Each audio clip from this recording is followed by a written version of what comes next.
অসংখ্য ধন্যবাদ। সময় সংক্ষিপ্ত কারণে এভাবেই শুরু করতে চাই। আজকের প্রোগ্রামটা শুধুমাত্র তাদের জন্য যারা জীবনে বৃহৎ কিছু অ্যাচিভমেন্ট করার জন্য ভীষণভাবে ক্ষুধার্ত।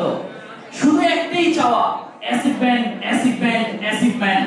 এই একটা চিন্তা তাকে পাগল করে দিচ্ছে। পৃথিবী ভুলে গেছে, পৃথিবী ভুলে গেছে শুধুমাত্র একটাই তার ক্ষুধার্ত, শুধুমাত্র সফলতা সফলতা। সো আপনি কি এরকম ভীষণভাবে ক্ষুধার্ত? তাহলে আজকের প্রোগ্রামটা আপনার জন্য, তাহলে আজকের প্রোগ্রামটা আপনার জন্য। আমরা কি সফলতা চাই? সফলতার মঞ্চের প্রথম স্লট আমরা দেখেছি, রাইট কিনা? প্রথম দ্বিতীয় স্লট আসছে, আপনি কি আসতে চান? তো এই সফলতার জন্য প্রত্যেকটা মানুষের চাওয়া, যদি হাত তোলার কথা বলি সবাই হাত উঠাবেন, সবাই হাত উঠাবেন। আপনি কি সফলতা চান? সবাই। কিন্তু ভাই এই সফলতার জন্য মানুষ চেষ্টা করে মাত্র 20%। কত পার্সেন্ট? কাজ করে 10%। আর একবারে পাগলের মতো কাজ করেছে 1 থেকে 5%। আর এই পাগলরাই সফল হয়। আপনি কি পাগল? আপনি কি পাগল? অনেকেই পাগল না, আমরা তো সেটাই বলছি।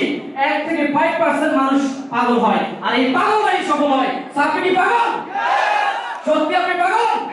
তাহলে এই সফলতা আপনার জন্য। এই পাগল বলে আজকে আমি আহসান হায়দার, এই পাগল বলে কিন্তু আজকে আইটিএস এ কোয়ালিফাই। এই পাগল বলে মালয়েশিয়া গিয়েছি 2 বার, সিঙ্গাপুর গিয়েছি, ইন্ডিয়াতে গিয়েছি, এই বছর যাচ্ছি।